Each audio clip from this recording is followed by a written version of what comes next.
ನಮ್ಮ ಬ್ರಹ್ಮವರ ಪೊಲೀಸ್ ಠಾಣಾ ವ್ಯಾಪ್ತಿಯಲ್ಲಿ ಒಂದು ಕುಂಜಾಲ್ ಜಂಕ್ಷನ್ ಅಂತ ಒಂದು ಜಂಕ್ಷನ್ ಇದೆ. ಆ ಜಂಕ್ಷನಲ್ಲಿ ದನದ ತಲೆ ಹಾಗೂ ಕೆಲವೊಂದು ಅಸ್ಥಿ ಮತ್ತು ಅವಶಿಷ್ಟಗಳನ್ನು ಯಾರೋ ಎಸೆದು ಜಂಕ್ಷನಲ್ಲೇ ಎಸೆದು ಹೋಗಿದಾಗ ಕಂಡು ಬಂದಿದೆ. ಇದು ಇಮಿಡಿಯೇಟ್ಲಿ ನಮ್ಮ ಸಬ್ ಇನ್ಸ್ಪೆಕ್ಟರ್ ಹಾಗೂ ಅವರ ತಂಡ ಘಟನಾ ಸ್ಥಳಕ್ಕೆ ಕೂಡಲೇ ಭೇಟಿ ನೀಡಿ ಸ್ಪಾಟ್ ಮಹಾಜನ್ ಮಾಡಿ ಎಫ್ಐಆರ್ ಅನ್ನು ದಾಖಲೆ ಮಾಡಿದ್ವಿ. ಅದು CR number 142/2025 house latter act ಮತ್ತು ಇತರ ಸೆಕ್ಷನ್ ಅಲ್ಲಿ ನಾವು ಎಫ್ಐಆರ್ ದಾಖಲೆ ಮಾಡಿದ್ದೀವಿ.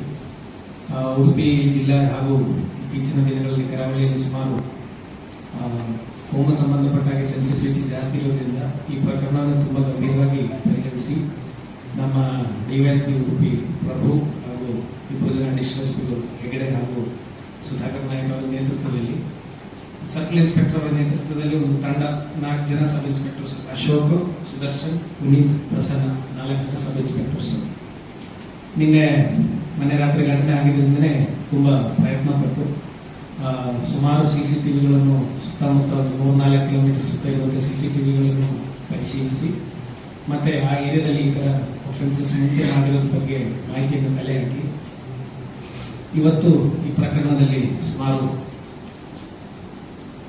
6 ಜನ ಆರೋಪಿಗಳನ್ನು ವಶಕ್ಕೆ ತಗೊಂಡಿದ್ದೀವಿ. ಇದರಲ್ಲಿ ಪ್ರಮುಖವಾಗಿ ನಮಗೆ ಕಂಡು ಬಂದಿರುವುದು ಏನಂತ ಹೇಳಿದ್ರೆ, ಅಲ್ಲೇ ಕುಂಜಾಲ್ ಗ್ರಾಮದಲ್ಲೇ ಒಂದು ಏರಿಯಾದಲ್ಲಿ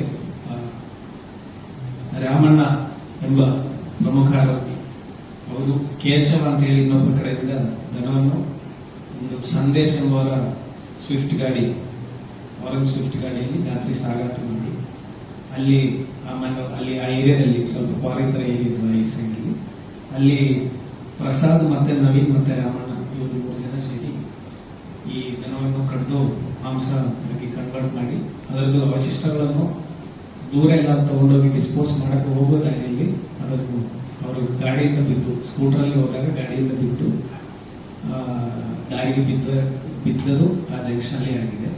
ಸೊ ಈ ಪ್ರಕರಣದಲ್ಲಿ ಈಗಾಗಲೇ ಆರೋಪಿಗಳಾಗಿರುವಂತಹ ಕೇಶವ, ರಾಮಣ್ಣ, ಪ್ರಸಾದ್, ನವೀನ್ ಹಾಗೂ ರಾಜೇಶ್ ಮನೆಯಲ್ಲೇ ಲಾಸ್ಟ್ ಗಂಧ ಮಾಂಸ ಇಷ್ಟು ಜನರನ್ನು ಆಲ್ರೆಡಿ ನಾವು ವಶಕ್ಕೆ ತಗೊಂಡಿದ್ದೀವಿ. ಒಬ್ಬ ಆರೋಪಿ ಸದ್ಯಕ್ಕೆ ತಲೆ ಮಾಡಿಸ್ಕೊಂಡಿದ್ದಾರೆ. ಆ ವ್ಯಕ್ತಿಯನ್ನು ನಾವು ಅರೆಸ್ಟ್ ಮಾಡ್ತೀವಿ. ಮತ್ತೆ ಇವರಿಗೆ ಮಾನ್ಯ ನ್ಯಾಯಾಲಯ ಮುಂದೆ ಹಾಜರುಪಡಿಸಿ ಮತ್ತೆ ಮುಂದಿನ ಕಾನೂನು ಪ್ರಕಾರ ಕ್ರಮಗಳು ಕೈಗೊಳ್ಳಲಾಗ್ತದೆ.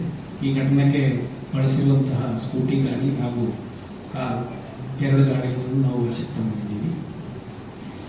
ಈ ವಿಷಯ ಸಂಬಂಧಪಟ್ಟ ಹಾಗೆ ಸಾಮಾಜಿಕ ಜಾಲತಾಣಗಳಲ್ಲಿ ಸುಮಾರು ಜನ ಸ್ಪೆಕ್ಯುಲೇಷನ್ಸ್ ಮಾಡ್ತಾ ಇದ್ರು. ಸುಮಾರು ಜನ ನಾವು ತನಿಖೆ ಮಾಡಕ್ ಮುಂಚೆನೆ ಆರೋಪಿಗಳು ಯಾರು ಯಾವ ಕಮ್ಯುನಿಟಿಯಿಂದ ಬಂದಿದೆ ಅಥವಾ ಯಾರು ಮಾಡಿದ್ದಾರೆ ಅಂತೆಲ್ಲ ಬೇರೆ ಬೇರೆ ರೀತಿಯಲ್ಲಿ ಪೋಸ್ಟ್ಗಳಾಗ್ತಿದೆ. ಎಲ್ಲರ ಹತ್ರ ನನ್ನ ಮನವಿ ಏನಂತ ಹೇಳಿದ್ರೆ, ಪೊಲೀಸ್ ಕೆಲಸ ಕರೆಕ್ಟಾಗಿ ಮಾಡ್ತಿದ್ದಾರೆ.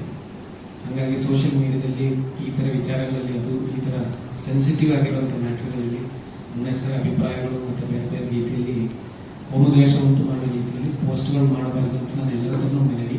ಇದಕ್ಕೆ ಮುಂಚೆ ಇದೇ ತರ ಪ್ರಕರಣಗಳನ್ನು ನಾವು ದಾಖಲೆ ಮಾಡಿ ಅರೆಸ್ಟು ಮಾಡಿದ್ದೀವಿ. ಆ ಥರ ಆಗ್ಲಿಕ್ಕೆ ಅವಕಾಶ ಕೊಡಬೇಡಿ. ಈ ತರ ಪ್ರಕರಣಗಳನ್ನು ನಾವು ಕರಾವಳಿ ಪ್ರದೇಶದಲ್ಲಿ ಕರ್ತವ್ಯ ನಿರ್ವಹಿಸ್ತಾ ಇರುವುದರಿಂದ ತುಂಬಾ ಗಂಭೀರವಾಗಿ ಪರಿಗಣಿಸ್ತೀವಿ. ಹೆಂಗೆ ನಾವು ಮರ್ಡರ್ ಕೇಸಸ್ ಪತ್ತೆ ಮಾಡೋಕ್ಕೆ ಎಫರ್ಟ್ ಮಾಡ್ತೀವಿ, ಅಷ್ಟೇ ಪ್ರಯತ್ನ ನಾವು ಈ ತರ ಪ್ರಕರಣಗಳಲ್ಲಿ ಮಾಡ್ತೀವಿ. ಯಾಕೆಂದ್ರೆ ಇಲ್ಲಿ ಏನು ಕೋಮು ಸೌಹಾರ್ದತೆ ಇದೆ ಉಡುಪಿ ಜಿಲ್ಲೆಯಲ್ಲಿ, ಅದನ್ನು ಮೇಂಟೈನ್ ಮಾಡ್ಕೊಂಡು ಹೋಗುವಂಥದ್ದು ನಮ್ಮ ಪೊಲೀಸರ ಜವಾಬ್ದಾರಿ. ನಾವು ಅದು ಮಾಡ್ತಾ ಇದ್ದೀವಿ. ಸೊ ಈ ಪ್ರಕರಣದಲ್ಲಿ ಈಗ 5 ಜನ ಆರೋಪಿಗಳು ವಶಕ್ಕೆ ತಗೊಂಡಿದ್ದೀವಿ. ಒಬ್ಬ ಆರೋಪಿ ತಲೆ ಮುಗಿಸ್ಕೊಂಡಿದ್ದಾರೆ. ಸರ್, ಹಿನ್ನೆಲೆ ಏನು ಸರ್?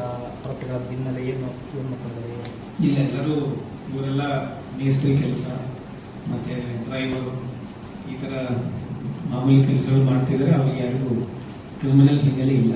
ಅವರು ಅವರ ಕನ್ಸಂಪ್ಷನ್ಗೋಸ್ಕರ ಮಾಡಿರುವುದು ಎಲ್ಲ ಅಲ್ಲೇ ಕುಂಜಾಲ್ ಗ್ರಾಮ ಸುತ್ತಮುತ್ತಲಿರುವಂತೆ ಇದೆ.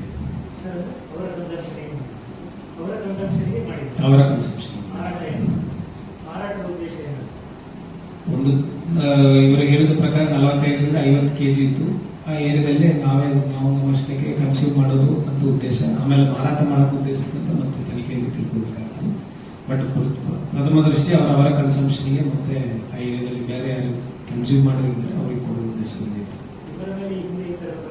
ಯಾವ ಪ್ರಕರಣ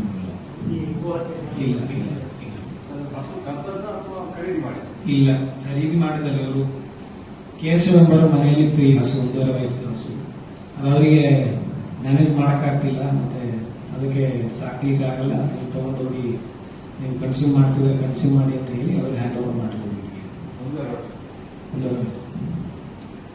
ಹೀಗಾಗಿ ಕುಂಜಾಳಲ್ಲಿ ಎಸೆದಿರೋದ್ರಿಂದ ಯಾವುದೇ ಉದ್ದೇಶ ಇಲ್ಲ.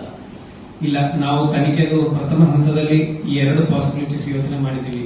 ಒಂದು, ಕನ್ಸ್ಯೂಮರ್ಸ್ ಯಾರಾದ್ರು ಯೂಸ್ ಮಾಡಿ ಆಮೇಲೆ ವೇಸ್ಟ್ ಎಸೆಗೆ ಹೋದಾಗ ದಾರಿಯಲ್ಲಿ ಬಿದ್ದಿರೋದಿರ್ಬೋದಾ, ಅಥವಾ ದುರುದ್ದೇಶದಿಂದ ಎರಡು ವಿಷಯಗಳಿದೆ. ಒಂದು CCTV ಕ್ಯಾಮರಾ, 2 ನಮ್ಮ ಪೊಲೀಸ್ ಇಲಾಖೆಯಲ್ಲಿ ನಮ್ಮ ಹತ್ರ ಡೇಟಾಬೇಸ್ ಇರ್ತದೆ.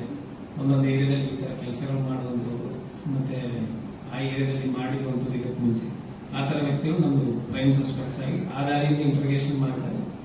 ಈ ಸಂದೇಶ ಎಂಬುವರ ಗಾಡಿ ಆ ಏರಿಯಾದಲ್ಲಿ ಹೋಗಿರೋ ಬಗ್ಗೆನೂ ನಮಗೆ ಮಾಹಿತಿ ಸಿಕ್ಕಿದೆ. ಅದರ ಮೇಲೆ ಇಂಟ್ರೋಗೇಷನ್ ಫರ್ದರ್ ಮಾಡ್ತಾರೆ. ಅವರಿಗೆ ಬಿದ್ದದ್ದು ಗೊತ್ತಾಗಿಲ್ವಾ? ಯಾಕೆ ಎಕ್ಕಿಲ್ಲ ಮತ್ತೆ? ಗೊತ್ತಾಗ್ಲಿಲ್ಲ, ಅವರಿಗೆ ಬಿದ್ದದ್ದು ಗೊತ್ತಾಗ್ಲಿಲ್ಲ. ಅವರಿಗೆ ಬಿದ್ದದ್ದು ಗೊತ್ತಾಗ್ಲಿಲ್ಲ. ವಾಪಸ್ ಮನೆಗೆ ಬಂದು ಬೆಳಗ್ಗೆ FIR ಆಗಿದೆ ಗೊತ್ತಾಗಿ ಏನು ತನ್ನದು ಮಾಂಸ ಕಟ್ ಮಾಡಿ ಸ್ಟೋರ್ ಮಾಡಿದರೆ FIR ಆಗಿದೆ ಅಂತ ತಿಳ್ಕೊಂಡು ಅದನ್ನು ಡಿಸ್ಪೋಸ್ ಮಾಡಕ್ ಪ್ರಯತ್ನ ಮಾಡಿದ್ದಾರೆ. ಡಿಸ್ಪೋಸ್ ಮಾಡಿದ್ದಾರೆ. ಒಬ್ಬ ಆರೋಪಿ ಅಪ್ಸ್ಕೊಂಡಿದ್ದಾರೆ. ಅಪ್ಸ್ಕೊಂಡಿದ್ದವಲ್ಲ, ಅದು ನನಗೆ ಅಲ್ಲಿ ಹಿಡಿಯಕ್ಕಾಗಲ್ಲ. ಒಬ್ಬ ಆರೋಪಿ ಅಪ್ಸ್ಕೊಂಡಿದ್ದಾರೆ. ಸರಿ, ಕೇಶವ ಮೇಲೆ ಪ್ರಕರಣ ದಾಖಲಾಗ್ತದ? ದನ ಕೊಟ್ಟವ್ರ ಮೇಲೆ ಆಗಿದೆ. ಈ ಕೇಶವ ಮೇಲೆ ದನ ಕೊಟ್ಟಿದ ಮೇಲೆ ಪ್ರಕರಣ ದಾಖಲಾಗಿದೆ, ದನ ಕಡಿದಿದ್ದವ್ರ ಮೇಲೆ ಪ್ರಕರಣ ದಾಖಲಾಗಿದೆ, ದನದ ಮಾಂಸ ಸ್ಟೋರ್ ಮಾಡಕ್ಕೆ ಯಾರ ಮನೆಯಲ್ಲಿ ಇಟ್ಟಿದ್ದಾರೆ ಅವರ ಮೇಲೂ ಪ್ರಕರಣ ದಾಖಲಾಗಿದೆ. ಯಾರು ಗಾಡಿಗಳು ಅದಕ್ಕೆ ವ್ಯವಸ್ಥೆ ಕೊಟ್ಟಿದ್ದಾರೆ